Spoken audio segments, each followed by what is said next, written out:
This is Osbourne. He lives in the village of Tondani, 140 kilometres from the Malawian capital, Llilongwe.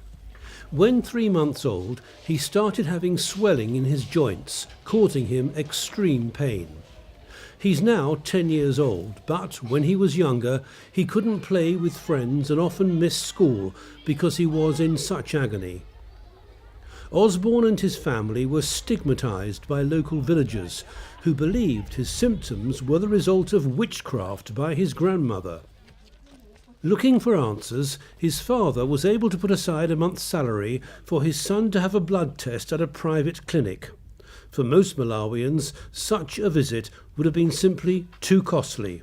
Moreover, this test provided only a basic diagnosis that confirmed Osbourne's haemophilia, but not its type and severity. This meant he could not be sure of receiving the right care. The Malawian Patient Association, comprising local healthcare professionals and patient representatives, began a project to bring public haemophilia care to Malawi for the first time.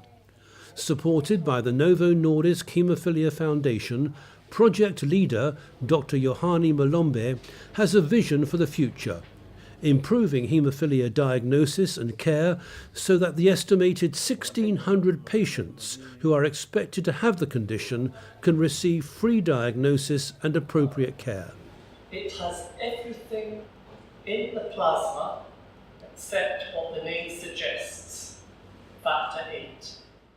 International expert trainers are serving as community volunteers. Among them is Dr Angus McCraw, a lab specialist from the UK, who led the technical training, first in classroom workshops and then in the laboratory using new lab equipment. As a result, 8 lab technicians were trained in how to use the equipment. You've got a prolonged APTT and it's a boy and he's got swollen joints or bleeding, you can be sure he's got either haemophilia A or haemophilia B. In Llilongwe, Blantyre and Zomba, Kate Kair from Great Ormond Street Hospital in London provided training for healthcare professionals in how to diagnose haemophilia, including tracing a patient's family tree as a way of identifying other relatives who might have the condition. So one affected, one carrier, so she has to be a carrier. Doctors, nurses and clinicians gave their verdict on the training they'd received. Haemophilia is one of those conditions that we rarely think of here in Malawi, and this training will help us in identifying, diagnosing, as well as management of these conditions. This training will enable me as a nurse to identify haemophilia patients, provide basic care, and being in a better position to refer them to Llilongwe, where they will be diagnosed further and receive further management.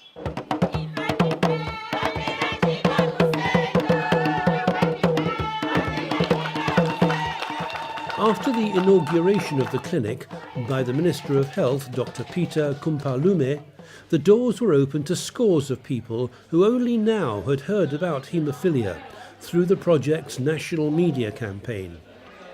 Osbourne was in the queue of patients waiting to be tested and examined, and therefore treated based on a correct diagnosis.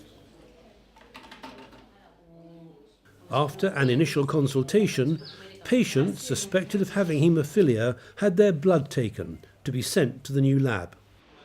Next day there was a patient camp where over 80 patients and family members were advised how to manage the condition and to understand more about haemophilia, and also received their test results. 31 patients were diagnosed with the condition and educated during the screening day, including Osbourne.